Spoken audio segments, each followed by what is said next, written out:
এজন্য সাইয়েদনা ওমর ফারুক বলতেন, ইন্নাল্লাহা লা ইয়াযআউ বিল কুরআন মা ইয়াযআউ বিস সুলতান। আল্লাহ মাঝে মাঝে ক্ষমতার মাধ্যমে এমন কিছু করে যেটা আল্লাহ কোরআনের মাধ্যমেও করে না। চিল্লায় বলেন ঠিক কি না? কালকে যদি ঘোষণা হয়ে যায় 5 ওয়াক্ত নামাজ যদি না পড়া হয় 5 বেত। কয় বেত?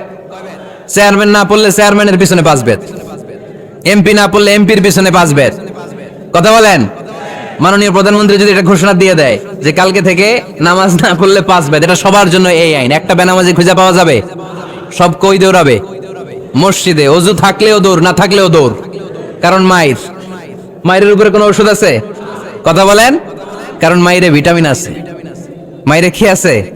এজন্য ইন্নাল্লাহা লা ইয়াযআউ বিল কুরআন মা ইয়াযআউ বিস সুলতান। মাঝে মাঝে আল্লাহ ক্ষমতা দিয়ে এমন কিছু করে যেটা মাঝে মাঝে আল্লাহ কোরআন দিয়েও করে না। এজন্য অনেক নবীকে নৈতিক বিজয় দান করলো। বিশ্ব নবীকে শুধু নৈতিক বিজয় নয়, পাশাপাশি রাজনৈতিক বিজয়ও দান করেছে কে?